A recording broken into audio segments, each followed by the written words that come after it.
Hey there, Lead the Team Nation. Welcome back to another great episode. Today, I have for you Mike Burns, who is the Chief Information Officer over at Benco Dental, which is the largest privately held dental distributor in North America.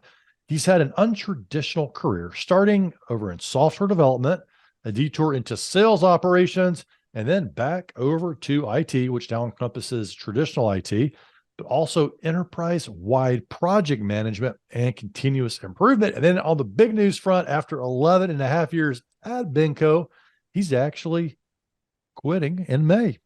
He's moving on. He's making the transition to start his own business in the fall, focused on generational AI. Mike, welcome to Lead the Team. Thank you, Ben. Great to be here. Appreciate it. Yeah, man, there are so many angles we can take here. But let's start out with LinkedIn. You went public with your resignation on LinkedIn, and I quote, "The good news is I'm not dying or anything," which I appreciated that. "Just a diagnosis that caused me to rethink the way I'm prioritizing things in life. And it is what has led me to this decision. I'll be staying on through the end of May to offer what help I can to help find the right replacement and to make the transition as smooth as I possibly can." Yeah. Wow. On LinkedIn, man, you're just like putting it out there with some humor. Yeah. What was that like when you hit enter that day?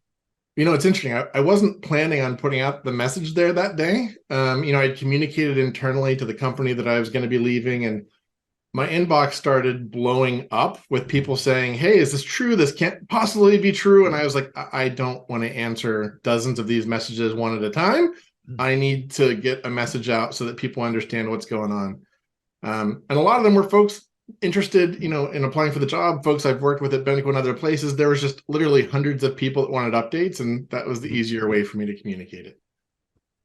So after 11 and a half years, you were probably an establishment at the establishment, right? Absolutely. You're embedded. There are folks on our team whose entire careers have been working under me in some form or fashion. And so they're like, what does this mean when my CIO moves forward? There's only ever been one, right? That's different. And so you went on LinkedIn, and it looks like you got a lot of positive responses. I did. I feel nothing if not supported and appreciated and loved by the people I've worked with. Like, it's mutual. That's what the people were what make companies special. And Benco has a great group of people. And so it was really hard for me to step away from them. Yeah.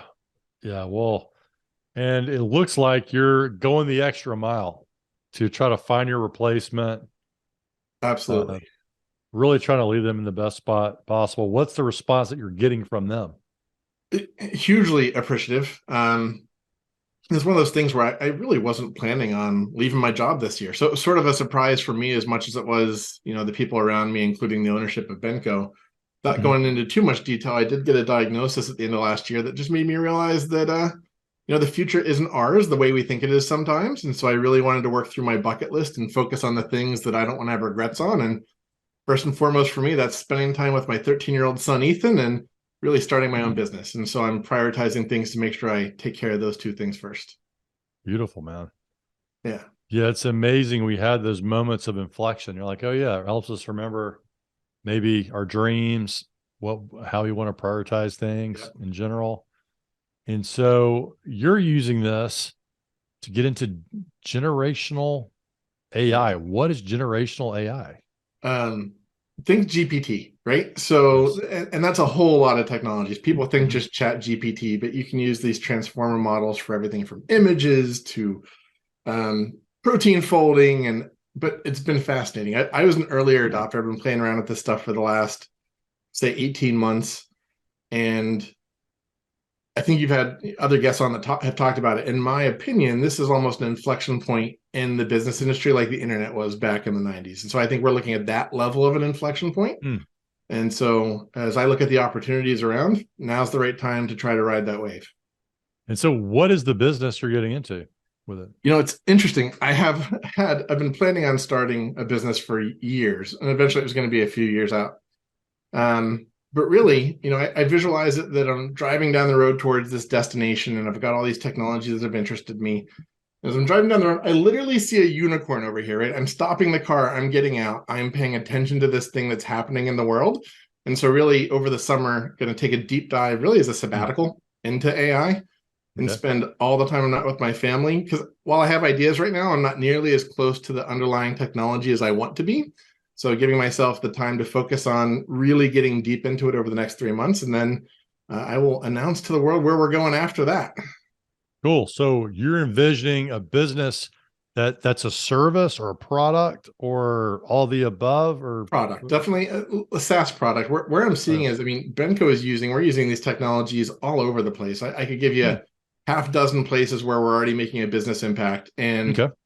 everything from, I'm not sure if you or your guests have used them, but we are using them to match job descriptions to job postings to career Okay. ladders. Like they can massively helpful for that. We're using it pretty obvious things like our help desk is actually automating the triage of incoming technical tickets with these tools already. So it's interesting as I work with the executive team at Benco, really getting everyone excited about these technologies. We have use cases in every single functional area where it changes the way that all these professions can be done. And so just revolutionary stuff. Wow. Yeah. And so you've been really working with artificial intelligence inside of Benco for a while, and that's where you've Yeah, trying to figure out how can we leverage this stuff and apply these lessons that I've learned at Benco across other businesses in the future. yeah. I mean, it's interesting. It's so funny. It's like I've been working on this stuff for 18 months, and how quickly I suspect things have changed in 18 months and accelerated. Completely. Everything then is that Uh, this is the fastest change I've ever seen in the technology industry as well. I mean, honestly, I wrote a business case on some things about 2 months ago, and to a large degree, it's already outdated, right? So it's things are just moving that quickly. yeah. And so if you're getting out your crystal ball and you're saying, "Hey, I want to get more involved with this That's right. and take a swing at it," where is this going to be in 3 or 4 or 5 years from now? You mean the AI technology side of things? Mhm. Um, I wish my crystal ball was that good, right? So I think one of the things I've noticed is individual solutions that come out of this end up just being features of the tool. I think the way I'm thinking about it, Sam Altman, who's the CEO of OpenAI, had an Mhm. interesting perspective, which has changed my thinking a little bit, which is fundamentally what this does is reduce the cost of intelligence. Like it always, for my whole career, right? We have paid for the thinkers to solve problems. And really what this does is sort of democratize some of that level of intelligence. It's going to change academia completely. My wife's a college professor. That whole industry is being shook up based on these changes. Oh Um, yeah. right. So it's as you change how we think and how we think and how we write with these tools, it's hard to really predict what all the implications are for me right now. I'm not sure if Mhm. other people see it, but I do think it's a democratization of access to information. Yep. The way I approach some of the things with the schools that my wife works for, and I've offered to get involved with my son's school with it. Telling these kids that they can't use this technology is a little bit like telling someone they can't use a calculator to solve a math problem, right? Like I think at the end of the day, it raises the bar for what we expect from people and gives them a tool to help achieve those solutions as well. Yeah, it's a tool that people are being confronted with in a very direct way suddenly with Chat GPT. And Absolutely. it's definitely, and we were with some friends on a boat ride yesterday, and my daughter's like, "Well, I want to she's like, I want to log into Chat GPT on your phone, Dad." And she's 12. I'm like, "No, we're not doing Chat GPT on the boat right now." But she's just like, "I want to ask it something." I'm like, "No, we're Right. like, just file that away and we'll do that later." Plus I could not remember my login. I couldn't remember my password. But yeah, it was like, it's funny how they demand access to it and how they're thinking Absolutely. about it. Um, so going back to your departure, maybe for people, so I've made this leap myself from corporate years ago into my own business. Um, maybe help people understand, since you're really close to this decision now, what are the emotions sort of swirling for you? What are you most excited about for making the jump from corporate after 11 and a half years? And what are you most maybe concerned about from that standpoint. Yeah, no, I appreciate that. So it's interesting for me. At the very, 20 years ago when I started my career, I was doing small side businesses, right? So including a small technology startup, and really enjoyed that. But one, didn't have the knowledge to make it successful, didn't have the resources to make it successful. And so I really went into the corporate world for the last 25 years or so. As I come into this decision now, a lot of emotions. If you went through this yourself, you understand there's excitement, there's fear, right? There's a lot of personal doubt. I would say Yes. I'm one of those people that has a little bit of, what they call the imposter syndrome. And it's one of those things where I think I can do it, but the proof's going to be in the pudding. Can I actually do it? Right. And so there's a bit of a leap of faith here off a cliff, hoping that the skills I've built are going to get me through.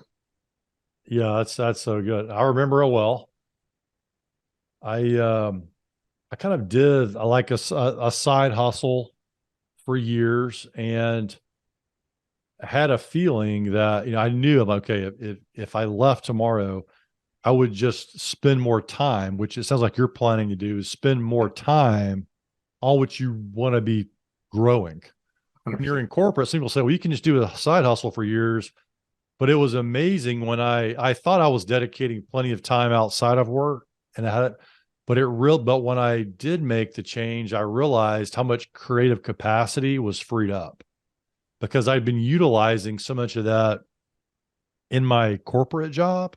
Yeah. I didn't realize how much it was just sort of taking all that from me. And so on the nights and weekends when I was doing my other work, my writing and doing some coaching and presenting and whatnot, training, it wasn't as much energy left for that. Absolutely. It's like a huge creative burst. But yeah, fear is part of it too. It is. And it's interesting too, right? Like I spend a lot of my time right now helping early stage startups with some local nonprofits in the area. And I Okay. love helping other, young entrepreneurs figure it out. And it's a little bit of a thing where I love helping them so much that I want to try my own crack at some of these ideas I have. And Yeah. sounds similarly to you. I have to be all in on something, right? I've been all That's in on Benco. It consumes every waking that's the moment. I whole wake thing. up Yeah. thinking, I go to bed thinking about it, and I can't really have two masters. So for me to take a crack at this and give it a fair chance, I have to let my focus go there. Yeah, it's liberating. It liberates that capacity to go all in. And it is hard to, and I did the foot in both worlds for a while, and I thought I was doing such a good job. But eventually you just hit that wall and you're like, I'm never really gonna know until I do it. Yeah. And so but it's hard. I suspect you've been powwowing at the house with your team, your son, your wife, Mhm. whoever, to hey, Yeah. I mean, it's a lot of conversations Yeah. It is. and leading up to it. Very much so. So to the point where I'm an analytical person, right? So putting decision trees together and even thinking Yeah, through that, and having other, calling friends to me and like, hey, like check my work here. Am I making reasonable assumptions? Tell me where my plan's going to break down, yeah, and really trusting the village around you to help make the that's awesome. decision. And yeah, Yeah, and making that decision, I like how you're going about it. How you have your team at home, you have your other friends outside of work that yeah, you're navigating it with. And when I left corporate, I really felt like my corporate team was cheering for me, and they yeah, were supporting. You're going out the right way, I think, from that standpoint. And they're probably going to be cheering you on too. yeah. That's been my experience so far, all the way from the owners to my peers. Folks. One of the things Rick said, the owner that I work for, Mhm. is these are risky situations, but if yours fails, it'll be only because of poor luck. He's really he wishing me all the best, and that means a lot to Awesome. me, right? So I think Yeah. the confidence of your leaders in you helps your own confidence, and I've seen that throughout my career. And even as I leave Benco, I'm experiencing that again with the team's confidence in me that I can make this successful. So, since you say you're an analytical person, Yeah. what are you hoping or planning from your corporate experience is going to help, is going to transfer well to you starting your own Yeah. business? There's a ton. I mean, one of the things I've had the pleasure to do within Benco is launch some internal startups, right? And so Mhm. we've gotten through the experience of the importance of focusing on building the market well before building the product, right? Like that's Oh, a okay. very Yeah. That's a very important takeaway we've learned, and I've learned in my own experience, is marketing and sales are really, really important, more than just the technical side of things. Mm-hmm. As I look at other parts of it, really just how to run a large organization or even a smaller organization, right? We are so focused. I'm so focused on building the right culture, making sure that people have a clear vision for what success is, how to give people support to be successful, how to break down big problems into small ones. Those are Mm-hmm. all skills I've learned that I think are going to be very necessary to make this next journey successful. On the flip side, what do you think is maybe some of your corporate stuff that you may have to shed in order to be successful running your own business? Very good question. Obviously, I have a large organization supporting me right now. I'm going to have to, one, get my hands a little bit more dirty than I've been used to for a while. And I'm actually kind of looking forward to that. But it's a change, right? I don't get my hands on with the technology nearly as often as I did earlier in my career. And that's going to be a big change for me. Also is the safety system, right? It's right now, it's really easy. The nice thing about working for a 90-year-old family business is there's a ton of stability, right? There's very little we can, Yeah. it's a good market. You've been, yeah, like how many cycles can you possibly go through in 90 years? All of them, multiple Exactly. times. So Right. you know how to get through different business cycles when you've been there, Yeah. done that. Yeah. And so it's sort of increasing my risk tolerance. And that comes with the jumping off the cliff part. That's where the fear comes from, right? Certainly the stable thing to do is stay at Benco for another 10 or 20 years. And there was very little risk there, but I would have had regrets. And so that's one of the things where I just have to get comfortable with the risks I'm taking and learn to adapt. Yeah. I think, so many good insights here for leaders who are listening today and they're thinking about it. A lot of leaders do have this ambition, but they don't necessarily, they don't know where to start, or they don't necessarily know how to face that fear and run through it. And I really like in those moments, and what you said, some great examples. Hey, lean back on your corporate roots to help launch this new business, but also be aware of some of the potential downsides. I'm trying to think of some of the ones when I made the leap. One of the things that surprised me was the importance of improvisation. Now you may think, well, we're creative in corporate, but no, I mean, when you have your own business, your every day, a lot of times is an improvisation. And at first I did not like that. Here's my plan. This is what I'm going to do. And I think when I got the mindset of, okay, this is my intention, but it may change. I mean, a great example is this actual podcast that you're on right now. This is this was not my business plan. But when we're training leaders out there, we're doing a lot of in-person work, and the pandemic hits, and all the speaking events I have go kaboom. And that was not in my plan. I didn't have a contingency plan for that specifically. So we did virtual for a while, and we continued, and we've grown that. But I knew a lot of the leaders were at home, and they weren't traveling. So it was a unique opportunity to take advantage of that, because normally it's hard to get business leaders like you with busy lives to do an interview, especially before the pandemic, when travel was at all-time high there. They were home and we got them on, and then it just sort of clicked. Interviewing them and amplifying their leadership message seemed to work. So we just started building upon that. If someone said, "Hey, do your business plan," I would still be this podcast would not have happened. Right. But yeah, anyway, so that's one thing that I think, has kind of helped me along the way from an improvisation standpoint. It sounds like you've got a lot of that inside of you anyway, just getting into artificial intelligence. Absolutely. I think the improvisation things are important. I grew up just on the side as a military brat. So I lived 18 places before I graduated from high school. So got really used to sort of adapting and rolling with the changes that are happening in life. And I think that is one of the things that I'm going to lean on pretty hard as I make this change. Okay. So leaders thinking about adapting. You're obviously ninja at that with 18 different places. Yeah. I mean, y'all think about that. That's a different place every school year. Mm-hmm. Yep. What's a tip for people when it comes to adaptation? Be willing to lean on the people around you. I mean, all the way back from, excuse me, from, grade school till now, you can't do it alone, right? Like be Hmm. willing to ask for help, be open to making relationships and friendships. I find that people are generally good and they want to help when given the opportunity. I found that through my whole career.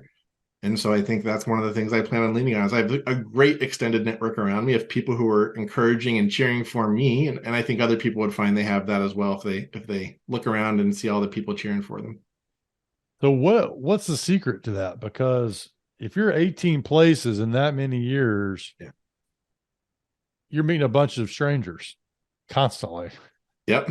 But then you're talking about extending your network and building your team and all this. Yeah. And they're like, is that enough time? Because some people lived in one place their first entire 18 years and they'll come on here and say, I don't even have really a supportive network. So what's the secret? I think it's, in every one of those places I lived, and to your point, I'm thinking back to high school. I had 4 high schools in 4 years. Every one of them, I made friends, right? And I'm still in touch with friends from those schools. Hmm. I think the trick is one, to be authentic, two, to be vulnerable and be like, hey guys, this is hard. Like this is my fourth high school in 4 years. Can I hang out? Right. Those are the kinds of things where you eventually get to the point where you become good at opening yourself up to other people and being the one to reach out and make that connection. And that serves well all of us as professionals as well, right? So that's a transferable skill. That is definitely a transferable skill. So how long have you lived in your current location? So once my father retired from the military, I went to college here in Northeast PA, and my pendulum maybe swung too far the opposite direction. And I'm like, I'm not moving. You're And so done. You're like, I've seen enough. I've lived in enough places. And yes, you have lived in enough places. I don't know yeah, what the average is for most people. I don't know. Artificial intelligence can tell us that, but it That's ain't right. 18 places. I agree. So I've been here in Northeast PA for 25 years and really enjoy it. This is home now. Well, cool. Well, and so I'm just thinking down through the different things when you're going to make an executive is making a corporate transition. What are the conversations been like with the family on that front? Whatever you can share to Yeah. Fortunate to have a wife who's a professional and keeps the healthcare thing moving for us. That's certainly one of the discussions good. is Okay, check insurance. All right. Yeah. check insurance. Yeah. One of those things is speaking about leaning on the people around you, reaching out to our financial advisor and saying, hey, Hmm. check the math. Is this a crazy plan or a good plan? Right. And Yeah. so Okay. Good. helpful when they come back and say good plan. Yep. Even as my my son, he's 13, he Mhm. he's a little bit more skeptical. He's like, wait, you're gonna be around all summer, right? Yeah. But Most people think, oh, my kids would love to have me at home. Well, if your kids are teenagers, think again, perhaps. yeah. But on the flip side, we're going to take a 2 week trip and go tour some amusement parks and do some roller coasters together. And he comes home almost every day and talks about that, how excited he is for us to Yeah. go do that together. So that Nice. sort of makes it all worth it too. Yeah. Oh, it's cool. Yeah. Yeah, So I hear have the financial conversation, we did. which is a Yeah, great thing. Make sure you got the insurance. If not, figure that plan out before you decide to make the transition. absolutely. And how did you broach the topic with the bosses over at Benco and your team? That was difficult. Took about a week in between Christmas and New Year's with the family just to really think things through. I didn't want to make an emotional decision. Wanted this to be really long-term rational decision. So Mhm. really made that the focus of some PTO time. Came back, wanted to make sure to do that conversation in person. To me, that's not a Zoom kind of conversation. So first time we got together back in person in January, I pulled him inside and asked if we could talk and shared the surprising news. I think the honest part is I think he was in denial at first. The first reaction was, I hear you, but I'm not responding to this. I need time to consider and think Yeah. about it. And so once we got back together and he realized it was real, to his credit, he did everything he could to honestly retain me. But it was interesting. He came in with a sheet of paper, like 3 or 4 pages on talking notes and all the reasons why I shouldn't leave. And then when we really got into it and I explained the health stuff going on and the real reasons behind it, he was like, oh man. And he folded up his papers and he put them in his pocket. And he's like, I'm really sad this is happening, but I'm really happy for you. And what can I do to be helpful to you on your exit out too? So from that point forward, he understood it was more of a life decision. It wasn't really about Benco. It was about other things going on. And at that point, he was as supportive as he possibly could have been. And I wanted to be supportive back, which is why I gave 4 months notice. And we've been working through it together. And so graciously, they've included me in hiring my own replacement, which is a really weird thing to go through if you've never done that. Going through resumes for the person who's going to take your job is a little bit messed up, but it's been an interesting experience. No one can ever live up to me in my role. That's not been the. I mean, there's some folks or who the opposite. Some of the opposite. I'm like, wow, this guy's amazing. So he's like, oh man, they were going to get rid of me anyway for this guy or her. Yeah. Oh my guys and gosh. gals. Yep. That's fantastic. Oh gosh. Well, man, what an interesting. It's so cool to be on with an executive who's being so vulnerable and being so, candid about the experience. 'Cause I think a lot of leaders, wonder about it. And so they wonder what's going to be on the other side. And so what are you hoping that your Benco legacy will be? And what are you hoping that your new endeavors legacy is going to be? Oh, good questions. On the Benco side, it's interesting. As I announced it to my team, those were actually the hardest conversations. Telling my boss was difficult. Telling my direct reports, I found that to be even harder. And the peers, those are the people that sort of really, lean on me. And the thing that surprised me is, every large company has a lot of technology projects going on. Nobody was worried about any of that. The number one worry was, are we going to be able to maintain the culture that we've built here together? And so that felt pretty cool, that everybody recognizes what we've built together. And two, really helped focus what I was looking for as we try to find my replacement, right? Which is, we've built something great together. It can always get better. But the team's number one concern is, let's not slide backward. That we really have had the opportunity to hire all the people that report to me directly. And it's pretty neat. I spent a lot of time with other large businesses, and what we have built together is pretty remarkable. And so that's the legacy I hope to build, is we've sort of become a progressive part of the company that teaches the rest of the company some interesting best practices, how to use OKRs, why psychological safety is so important, how do you run 5 why processes, like all those little tips and tricks have really become embedded into the company's DNA. And I hope that is my legacy. So yeah, that sounds like it'll stand the test of time, because it's not based on just your direct reports. It's based on the impact that you've created in the processes. And so that's what I hope for there. On the flip side,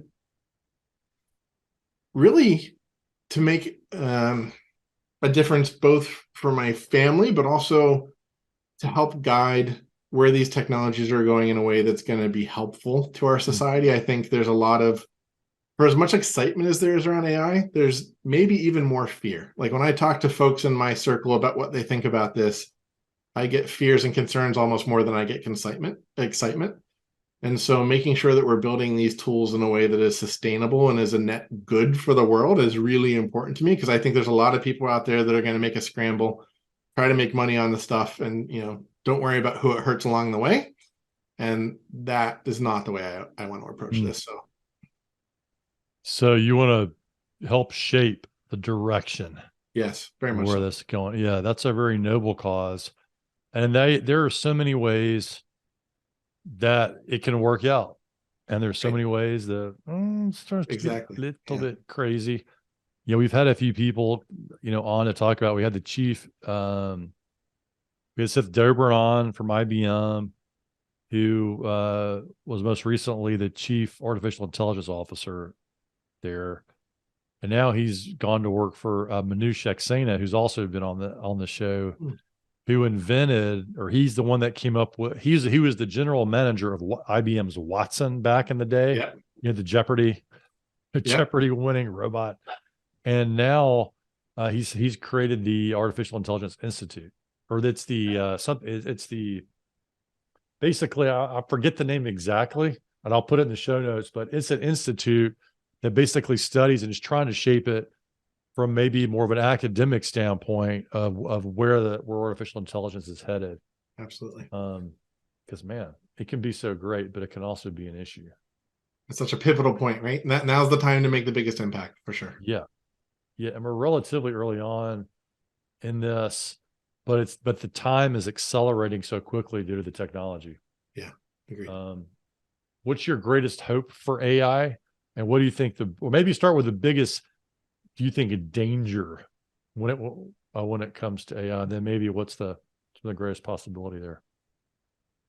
I am, for one, concerned about deep fakes, right? There are so many folks, surprisingly, even though ChatGPT is the fastest growing product of all time, there are so many folks that aren't even aware of what it's capable of, let alone what you can do in terms of synthesizing, audio and video. And I worry a little bit for our society when people start to realize they can't trust what they're hearing and seeing. We have not really quite figured out how to prove that something is real versus something that was synthesized. And that's a little bit scary. So I think there's a lot of work going on, a lot of good work from a lot of companies working on that, along with the AI alignment, making sure that when AIs are aligned with civilization's goals and working towards good ends. Where I'm excited, though, is on its capacity to help people. It's so amazing seeing, anyone who has children has seen how they grew up with technology around them and how that is completely different than how you and I grew up with technology, right? Like, my son, had an iPad at an early age, and he's literally a native into the digital technologies. And the neat thing for me is seeing how he's now growing up with generational AI as part of his life, right? Like, he's similar to your daughter, he's into art, and he's into using Midjourney to collaborate with the AI to build his artwork. If you would have told me 5 years ago that, my 8th grade son would be using AI to do art with in the way he is, I wouldn't have even been able to conceptualize this as an outcome. And so when I think about the impact it's going to have on his life and, your daughter's life and all these other people, I get really excited as a society about how much more we can do together. And that's pretty cool. So good. So many possibilities.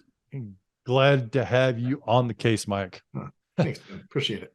So starting to wrap this up, what's your parting thought for our listeners today, Mike? Follow your dreams, right? That's the big thing that's you only live once. And, if I hadn't had this medical thing that made me reevaluate my priorities, I doubt that I ever would have had the push to step back and look at things and decide the right direction forward.